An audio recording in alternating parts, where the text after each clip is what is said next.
Good morning, class 8 students. Welcome to the online class of physics. Chapter is sound. So, what is sound? Sound is a form of energy which makes sensation of hearing.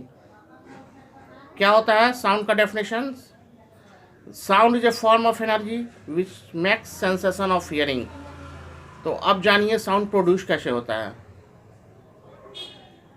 Our ability to make sound is of great importance to us. Sound is our basic means of communication with each other. Sound के द्वारा ही हम लोग एक दूसरे से communicate कर पाते हैं. ऑल्दो कई एनिमल्स जो हैं वो साउंड प्रोड्यूस करते हैं.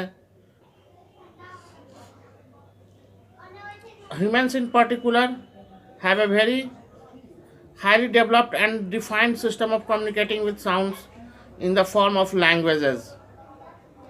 We primarily communicate with sound even over large distances. When we communicate with each other using a phone, do you know how sound is produced? Sound is produced due to vibration.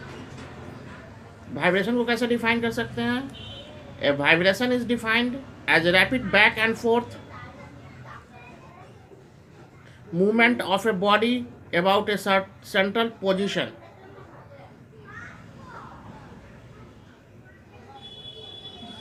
A vibrating object produces sound. Any object that produces a sound is called a source of sound.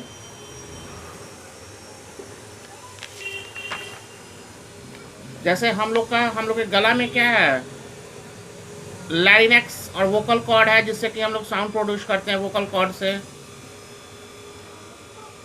वो आप लोग figure book में देख लीजिएगा और पढ़ लीजिएगा हम लोग कैसे लारिंक्स और वोकल कॉर्ड से कैसे हम लोग साउंड प्रोड्यूस करते, कैसे बोल पाते हैं. तो अब हम लोग जाने क्या साउंड का डेफिनेशन जाने, हाउ साउंड इज प्रोड्यूस जाने, वाइब्रेशन जाने और propagation of sound in air.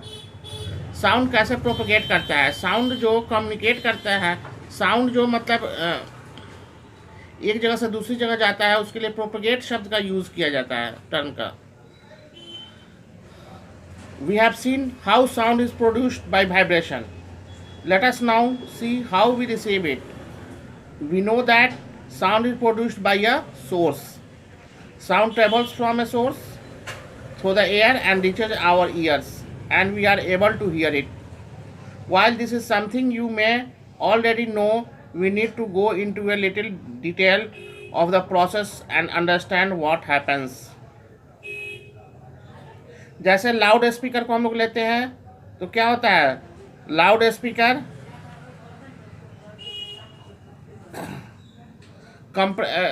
Speaker से साउंड निकलता है.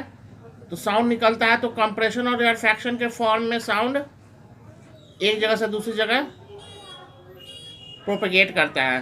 The process by which sound travel in air is called propagation of sound in air. Sound propagates through air by compression and refraction. Sound solid, liquid और gas तीनों में propagate कर सकता है. Sound एक इलास्टिक मीडियम है जिसको propagate करने के लिए मटेरियल मीडियम की ज़रूरत होती है. तो वो सॉलिड हो सकता है, लिक्विड हो सकता है, गैस हो सकता है. एयर में साउंड का स्पीड 330 मीटर पर सेकेंड, लिक्विड में 1400 मीटर पर सेकेंड एंड सॉलिड में 5000 मीटर पर सेकेंड होता है. आयरन में तो क्या होता है, जैसे ही हम लोग, जैसे एक ट्यूनिंग फॉर्क है, ट्यूनिंग फॉर्क ऐसे होता है, ऐसे, और उस पर फ्रीक्वेंसी लिखा रहता है कि इतने फ्रीक्वेंसी का वो वाइब्रेशन क्रिएट करेगा. तो ट्यूनिंग फॉर्क के इस प्रोंग पे हम लोग स्ट्रक करते हैं तो क्या करेगा, ये ऐसे आएगा तो इस साइड वाले हवा को जगह मिल जाएगा तो वो रेयर हो जाएगा. फिर इधर आएगा तो कंप्रेस कर देगा वो हवा को, तब तक रेयर आगे बढ़ जाएगा. फिर ये इधर आएगा तब तक कंप्रेशन आगे बढ़ेगा, फिर रेयर बन जाएगा. फिर इधर आएगा तो कंप्रेशन फिर हो जाएगा, फिर इधर आएगा तो कंप्रेशन तब तक आगे बढ़ जाएगा, रेयर हो जाएगा.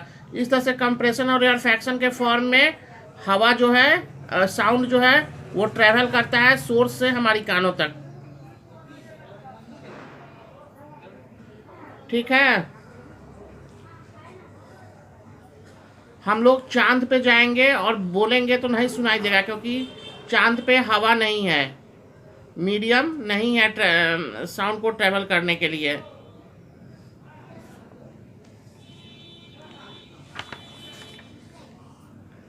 तो साउंड, 3 टर्म है साउंड को डिटरमाइन करने के लिए। एक है एम्पलीट्यूड, लाउड, जो कि डिटरमाइन करता है लाउडनेस को। दूसरा है फ्रीक्वेंसी, जो डिटरमाइन करता है पिच को। और तीसरा है क्वालिटी। मान लीजिए कि अगर दो तरह का साउंड है और दोनों में डिफरेंस पता करना है आपको, तो हम लोग क्या करेंगे, देखेंगे कि लाउडनेस कौन ज़्यादा लाउड है और कौन कम लाउड है। तो लाउडनेस से हम लोग पता कर लेंगे। और मान लीजिए सेम लाउडनेस का है तो पिच देखेंगे। जैसे बच्चे का आवाज़ और औरत का आवाज़, लड़की का आवाज़ हाई पिच का होता है, फ्रीक्वेंसी उसकी हाई होती है, श्रिलनेस ज़्यादा होता है। पिच मतलब श्रिलनेस। जेंट्स का आवाज़, एडल्ट जेंट्स का आवाज़ ब्लडेड रहता है, भारीपन लिए रहता है। तो इस तरह से हम लोग डिटरमाइन कर सकते हैं दो आवाज़। मान लीजिए कि सेम लाउडनेस का है, सेम पिच का है, तो हम लोग क्वालिटी देखेंगे। क्वालिटी, नोट्स जिसको कहते हैं, वो डिटरमाइन करता है। मान लीजिए कि हारमोनियम का आवाज़ है कि गिटार का आवाज़ है, दो आवाज़ में अगर सेम लाउडनेस का है, सेम पिच का है, तो हम लोग दोनों के क्वालिटी से पता करेंगे कि कौन हारमोनियम का है और कौन गिटार का है। तो एम्पलीट्यूड जो होता है उसके बारे में जानते हैं, जो कि लाउडनेस जिस पे डिपेंड होता है। When we pull the stone in our pendulum on one side and leave it, it swings back and forth. और मान लीजिए कि एक स्टोन बंधा हुआ है धागे से, उसको अगर हम ऐसे लेकर छोड़ दें तो वो क्या करेगा, ऐसे ऐसे मूव करेगा। तो ये जो मीन पोजीशन ये है, अब मीन पोजीशन से इधर कितना आया और मीन पोजीशन से इधर कितना गया, ये हुआ amplitude. Maximum displacement from mean position is called amplitude. तो ये एम्पलीट्यूड होता है, मीटर इसका यूनिट होता है। तो हम लोग बोल सकते हैं the maximum displacement from the mean position during an oscillation is called the amplitude of the oscillation. A frequency, the number of oscillation in 1 second is called frequency. The SI unit of frequency is hertz. 1 second में जितना number of oscillation होता है, देखिए ये यहाँ पे ये mean position है, यहाँ पे ले आके छोड़े, तो यहाँ से यहाँ होते हुए यहाँ गया दूसरे हाईएस्ट पोजीशन पे और फिर यहाँ आया, तो ये एक ऑस्किलेशन पूरा हुआ।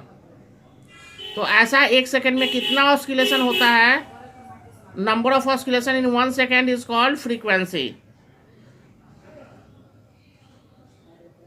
श्रिल और high pitch sound corresponds to a higher frequency of oscillation.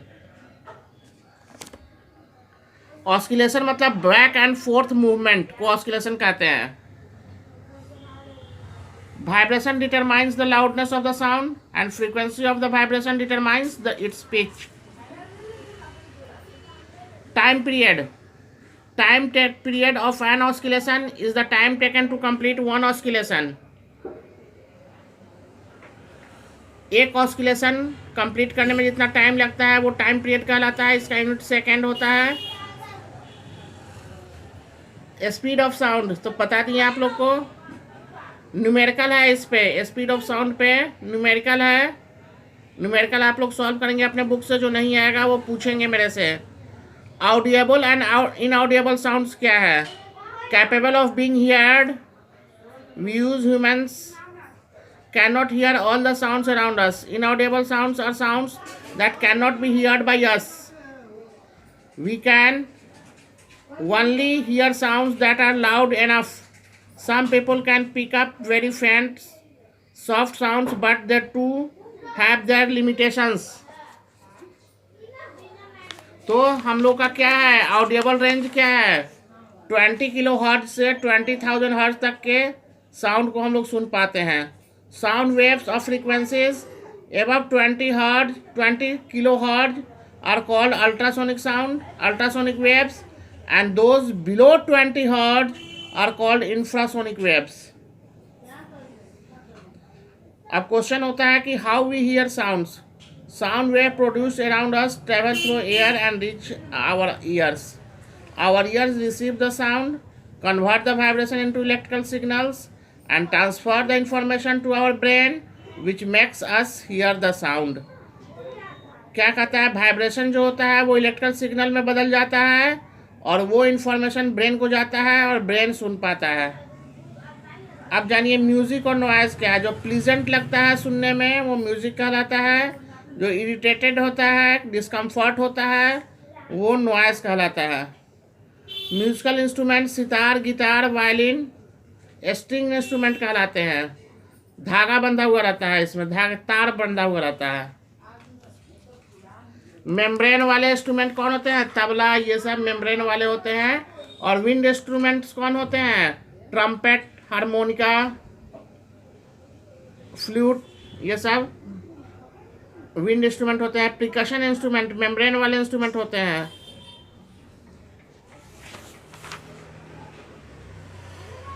तो साउंड से, अनप्लीजेंट साउंड से नॉइज पॉल्यूशन भी हो सकता है. इसको हम लोग अवॉइड करें, नॉइज पॉल्यूशन से बचें, जिससे हम लोग को प्रॉब्लम हो सकता है. साउंड जो है वो मीडियम की ज़रूरत होती है. इसको हम लोग प्रूफ कर सकते हैं. कैसे, एक जार लें, बुयाम, उसके मुंह में कॉर्क लगा करके उसमें से एक एयर टाइट छेद करके उसमें से वायर अंदर ले जाएं और उसमें सेटअप करते कॉल बेल. वायर से स्विच कनेक्ट रहेगा, हवा वैक्यूम पंप से निकाल लें और उसके बाद उस स्विच को ऑन करें.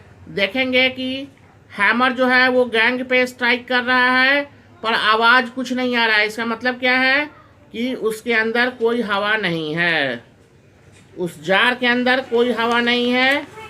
जार भी, कॉल बेल भी रख सकते हैं या फिर हम लोग ट्रांजिस्टर भी रख सकते हैं, रेडियो रख सकते हैं, टेप रिकॉर्डर रख सकते हैं और इस तरह से हम लोग उसको सुन सकते हैं. अब रिफ्लेक्शन ऑफ साउंड क्या है, जैसे लाइट रेज रिफ्लेक्ट होता है, इंसिडेंट आता है, फिर रिफ्लेक्टेड आता है. नॉर्मल पॉइंट ऑफ इंसिडेंस पे डालते हैं तो एंगल ऑफ इंसिडेंस और एंगल ऑफ रिफ्लेक्शन इक्वल होता है. लाइट का चैप्टर वो 10th का पढ़ लीजिएगा आप लोग, रिफ्लेक्शन समझ में आ जाएगा. वीडियो देख लीजिएगा लाइट का. तो रिफ्लेक्शन लाइट के जैसा ही रिफ्लेक्शन इसमें भी होता है. अब हम लोग जानते हैं echo. Reflected sound is called echo. Echo जो होता है वो लौट कर आता, टकरा करके हमारे चारों तरफ जो दीवार है, या मान लीजिए कि अगर बीच घाटी में हम लोग खड़े हैं तो चारों तरफ जो क्या है, ये पहाड़ है, वो ऑब्स्टेकल का काम करता है और जो बोलते हैं वो टकरा करके लौट करके आता है. तो हम लोग के दिमाग में 1/10 ऑफ सेकेंड तक के लिए सेंसेशन बना रहता है. तो अगर टकरा करके आने में उसको 1/10 सेकेंड से ज़्यादा टाइम लग जाता है तो वो दूसरे ध्वनि के रूप में हमारे कान में सुनाई देता है. इसी को हम लोग इको बोलते हैं. एप्लीकेशन ऑफ इको भी है. इको को रिड्यूस भी किया जा सकता है. जैसे सिनेमा हॉल में जाते हैं, इको ना हो इसके लिए क्या होता है, दीवार को ढक देता है कार्डबोर्ड से, लकड़ी से या फिर वॉलवेट के कपड़ा से ढक देता है ताकि टकरा करके लौटे नहीं, वो एब्जॉर्ब कर ले साउंड को और इको ना हो और लोगों को अच्छे से आवाज़ सुनाई दे. इस तरह से हम लोग रिड्यूस कर सकते हैं इको को. एप्लीकेशन ऑफ इको क्या है, echoes are use to locate underwater objects and measure the depth of the sea. Submarine होता है ना,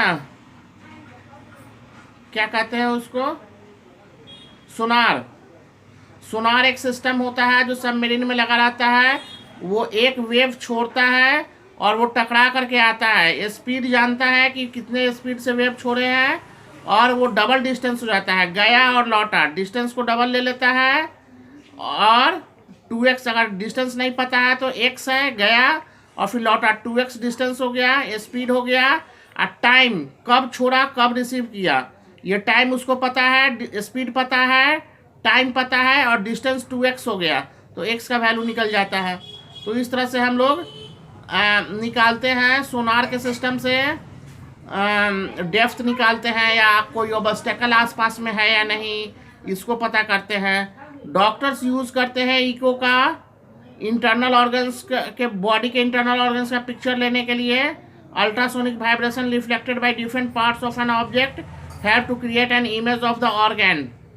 this technique is called echocardiography. In the case of heart, the term ultrasonography is generally used in the case of other organs. echocardiography जो होता है heart का लेने के लिए हम लोग यूज़ करते हैं, डॉक्टर लोग यूज़ करते हैं, और अल्ट्रासोनोग्राफी से दूसरे ऑर्गन का हम लोग यूज़ लेते हैं।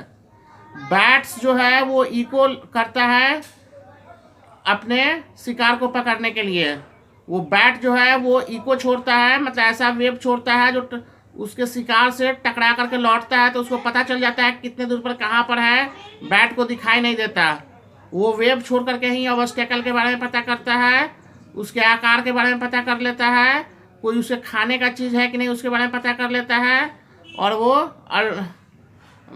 इको से सब जान जाता है। वो porpoises, whales and seals use echoes to find their way around. ये सब जो जानवर हैं पानी में वो सब इको छोड़ते हैं और इको से पता कर लेते हैं ऑब्स्टेकल को, प्रे को, अपने शिकार को, अपने खाने को। तो इस तरह से ये चैप्टर आप लोग का समाप्त हुआ। इसका क्वेश्चन आंसर भी करवाएंगे हम नेक्स्ट वीडियो में, क्वेश्चन आंसर भी होगा। हाँ, और लाइट का मान लीजिए कि एक घर है पड़ोस में, मान लीजिए कि आपके घर है, बहुत ऊंचा घर है, उस पर से एक गन से फायर करता है। आपका कुछ डिस्टेंस पे घर है, आप भी छत पे हैं शाम में, तो आप देखते हैं कि पहले आपको लाइट सुनाई देता है, फिर आपको साउंड सुनाई देता है। इसका कारण क्या है कि लाइट का स्पीड ज़्यादा है, 3 × 10⁸ मीटर पर सेकेंड, तो इसलिए आपको पहले लाइट सुनाई देता है और उसके बाद साउंड सुनाई देता है, क्योंकि साउंड का स्पीड लाइट से कम है। 330 मीटर पर सेकेंड ही है लाइट साउंड का, और लाइट का है 3 × 10⁸ मीटर पर सेकेंड, और साउंड का है 330 मीटर पर सेकेंड। बहुत का डिफरेंस है। इसलिए जब वो गन फायर किया तो पहले हम लोग को लाइट्स दिखाई दिया, उसके बाद हम लोग को साउंड सुनाई दिया। तो ये सब बातें हैं स्टूडेंट्स, आप लोग पढ़िए अच्छे से। 9th का भी मैंने वीडियो डालना शुरू कर दिया है। आप लोग 9th में जाएंगे तो आप लोगों को ज़्यादा इंतज़ार नहीं करना पड़ेगा, 10th में जाएंगे तो ज़्यादा इंतज़ार नहीं करना पड़ेगा। अभी से वीडियो डाल रहे हैं। कोई प्रॉब्लम होता है तो कमेंट बॉक्स में लिखिए, मैं उस प्रॉब्लम को दूर करने का कोशिश करूँगा। Okay, thanks.